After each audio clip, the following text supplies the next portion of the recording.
Hi, it's Nancy today. I'm a multi-potential-ite. Did you know that? According to a lady who spoke on TED Talks, I am a multi-potential-ite, and so's my friend. I have a friend that lives around the corner, and she's also a multi-potential-ite. It's very fun to have a multi-potential-ite friend. It's very interesting because nobody is like me. Nobody. I've never met anybody like me. But she is. The way her mind works, she is like me. And imagine, she moved right in. What's with that? You know, usually you meet people on YouTube and you're lucky if you ever get to meet. But she moved in nearby, and she's a multi-potentialite. And let me explain to you what that means. When somebody asks you when you're a teenager, what do you want to be? You have no idea. You want to be a nurse. You want to be a fireman. You want to be an astronaut. You want to learn to weave. You want to make beaded jewelry. You want to make jewelry. You want to do crafts. You want to play music. You want to play the clarinet. Play the guitar. But you really want to paint. You want to be a painter, an artist, because what you really love to do is paint. But you also love to go snowshoeing and skiing. Wouldn't it be fun to work in a park? This is how my mind was working. I wanted to be a park ranger or somebody who was outside all the time in the woods. That was my simple idea. I didn't think of landscaping because I didn't really want to change the woods. I didn't really want to make it into flowers or something. I wanted to just be in the woods. And I had a job as a Girl Scout assistant camp director. I was like really young. No, maybe I wasn't. That was just before I came to Canada, the summer before I came to Canada. And I came in 76. So it was in 75. So I was 20 years old. Okay, and so this camp was in South Georgia, and so I went down there, and it was the coolest thing. Like, I got to go camping. So I had, we were in cabins or tents. We were in tents of some sort. But we had two army tents.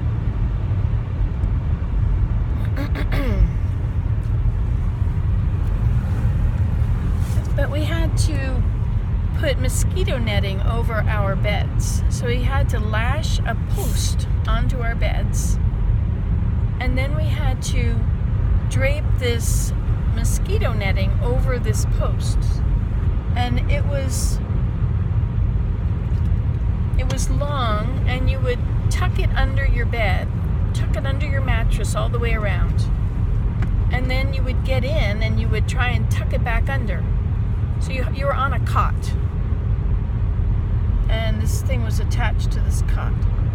So it was a mosquito netting bed. It's very interesting. And I later did that idea when I had hammocks. See, there was a time that I had 20 hammocks, because one at a time I figured out how to make a hammock from this free nylon material that was being thrown away. And there seemed to be a limitless amount of it. So I just made hammocks, and every time I was in a pretty spot, I would notice how far apart all the trees are, and I would find a place that was just right, and I would put up a hammock. And then I would lay in it.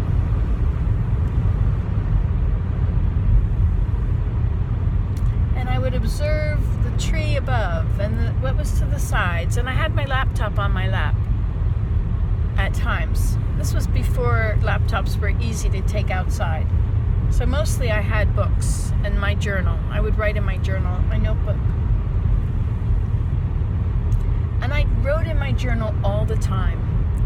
And I was a writer, and I wanted to be a writer, but I wanted to write books, but I didn't want to write books. And people would tell me I should write a book.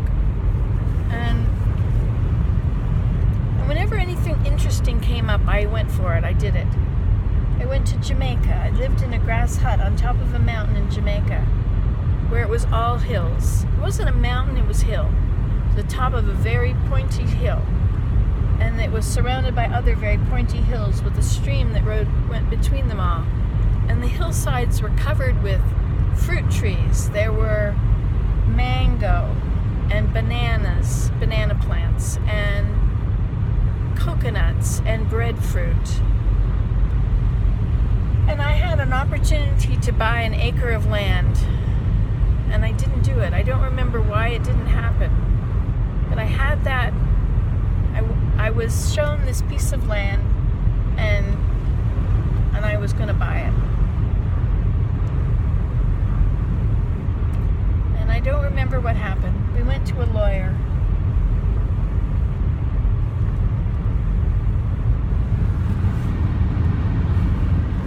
Anyway, but the hillsides were covered with trees.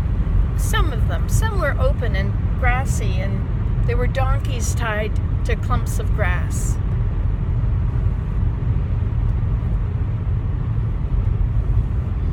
Goodwill, goodwill, goodwill, goodwill.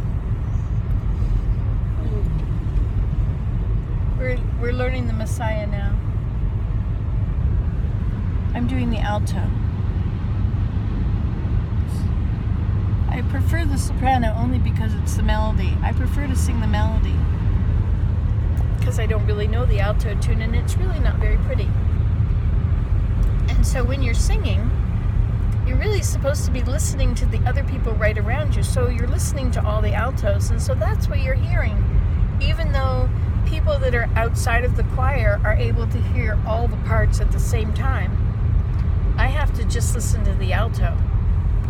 So it would be nicer to stand in the middle of the sopranos, just sing the parts I can reach. But alas, that wouldn't be proper.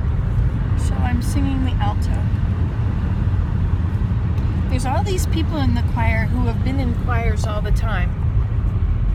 They've been in the local choir for like 30 years or 20 years, or everybody's been in there a long time. But some haven't, some are new. And several know the piece very well because they've been to the sing-along choir in Ottawa every year for many years. We went once and I wanted to go again, but I was too busy doing something else to pay attention to when it was happening, because you see, I'm a multi-potential-ite. A multi-potential-ite's mind dwells in a different place. There are, if you think of a problem as a circle, and you think of another problem as another circle, and you put the circles overlapping, that's where the solutions come from, is in the middle. And that's where my mind lives. I'm always trying to find solutions. The whole time I was at my mother's house, I was studying the things in the room, and I was studying the things about her physical well-being, and I was trying to make things better. And so my mind lived in that place where the two things overlap, two ideas overlap, not necessarily problems.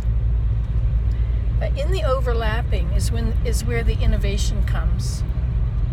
When your mind stays in one of those places, in one of those circles, you are thinking inside the box, because the box is outlined by the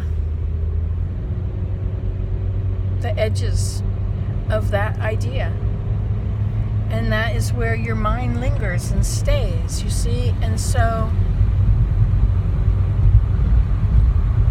when you want to find a problem, I'm sure that you can come up with a solution. I think the ability is always there in everybody. But I realized at some point that I was mechanically minded. And so that's kind of a hands-on, kinetic learning. So I have to do it. I have to make it. And I cannot picture a thing before it's done. Is that weird or what? But like, I paint can dream up scenery and paint it, but it doesn't turn out really well. But if I look at a photograph, I can make a perfect replica of what is there. Isn't that interesting? But I can't think it up because I cannot see the end from the beginning. At the beginning, I cannot see the end. And so I can't plan how to make things. I just have to start doing it. And I'll cut one piece of wood and then I'll cut another 3 to match. So I've got legs. I don't know if they're long enough or not, right? If they are, I would be, if I wanted it to be, so I could sit down, I would measure it by putting the piece of wood on the floor beside me, bending my knee and squatting that far, and then marking it on the wood where the bottom of my leg came. The bottom of my bent leg. And then from that, I would decide if I was going to have a seat on the chair or if that was actually going to be the very top. I would probably have to go down another width of the next piece I was going to use, and I would take the piece and I would put the piece beside it and draw a line, and then that's where I would start. I don't use measuring tape unless I'm following a pattern. But usually I change the pattern, I change the recipe. It's really hard for me to just make a recipe, have a recipe. I do everything off the cuff because I cannot. Well, I can do that. Isn't that beautiful? That ridge, that hill went in a circle. Did you see that? How it was a series of ridges, but it went in a circle around these other ones up here. Look at that, how many hilltops there are. There's this place on my sister's land that's got 12 hilltops. And I can stand in this place and look around, and there are 12 hills right around me. Within, I would say I would be in the center of a 30-foot circle. And in that 30-foot diameter circle, hey, this looks like where my waterfall is. Well, look. Okay. It's south of, it's west of Arden. West of What? Calendar. West of Calidar, that's right. But we were in Arden and thought it was east of Arden. Yeah. But it wasn't. Yeah, I would have seen it a million times because I used to go to Joanne's all the time. Look at those hills in there. I explored this ridge up here once. The other day I did a live video on it. You want to wash the window for me, please?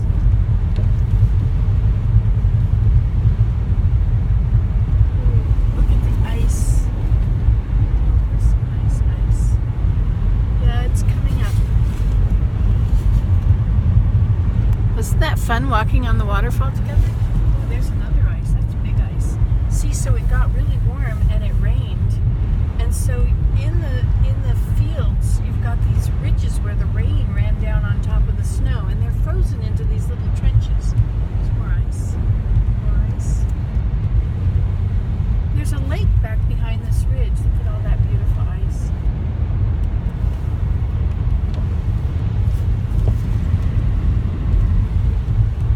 Thanks.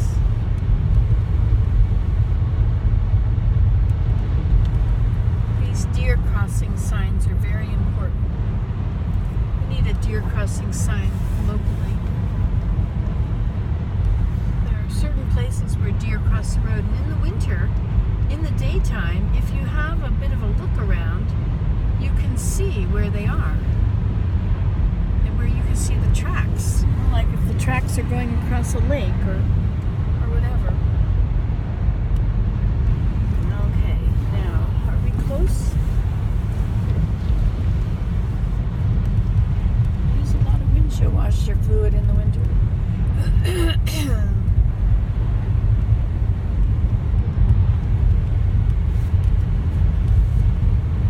It's on a pretty open area.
running way too late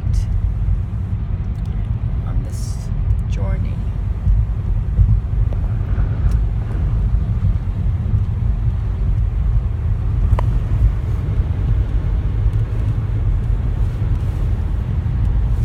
I think it was in the video. I think you could just rewind it and study it if you were there for that live video and you saw it. It was quite beautiful. So I didn't work for the Park Service, and then I went to university, and I loved being in Mexico. I'd gone to Mexico after grade 9. My parents were very, very nice to us. They were very helpful to anything we wanted to learn. Education was the most important thing to them. It worked. My sister went on to become a very famous scientist.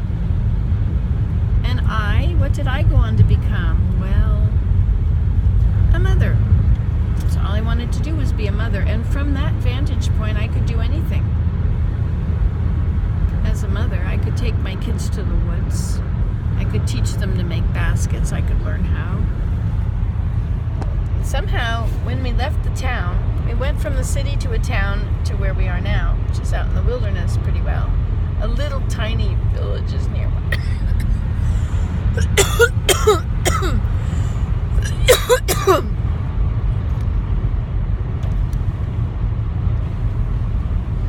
So as a multi-potential-ite, are you a multi-potential-ite too? You never really could decide on an occupation, a career.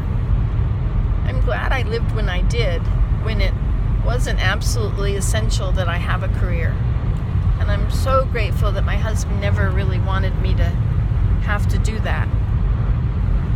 I mean, if I wanted to, he would have been happy that I would do anything I wanted to do, but I suggested many times, would you like me to get a job? And he said, no, we'll make out, we'll manage. And we have. Right, Willem? Yeah. We always have. The Lord has always blessed us.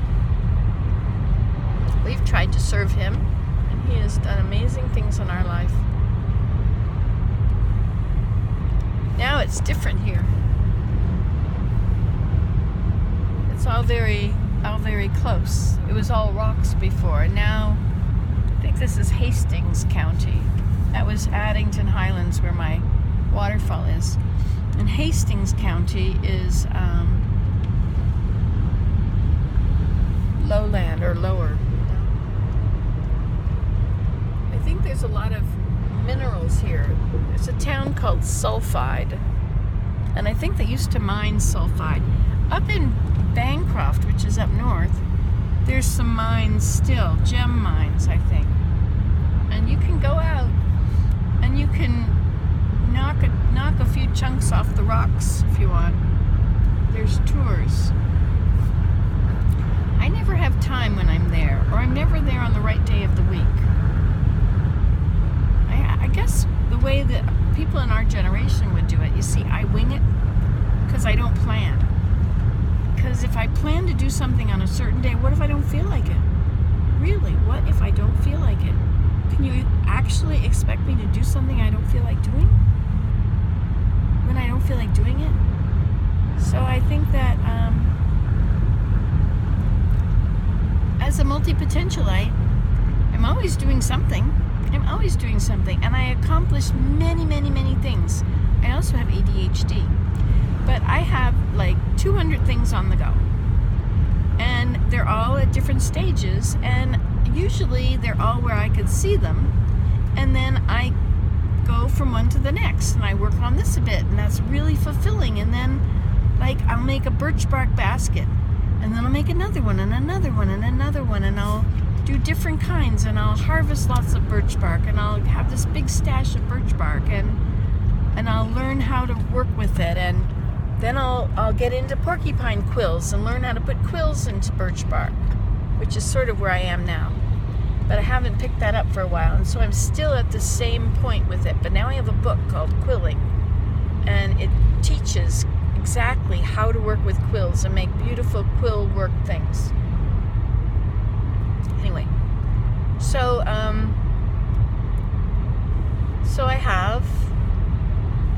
have an abundance lists of ideas on one topic, and I will go through them and I will accomplish all those things, and then I'm done.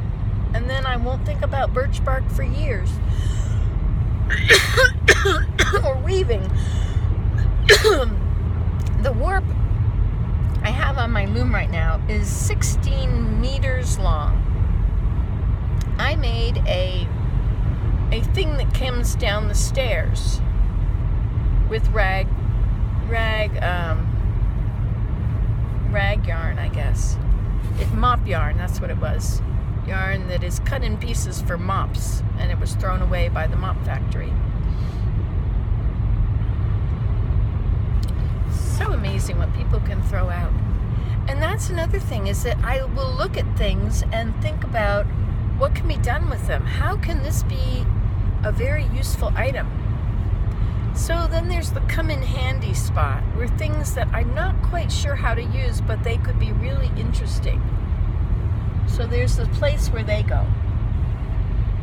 So my place becomes somewhat of a hoarder, right? Like, we're not supposed to do this. I'd like to take the other way. Could we go the other way?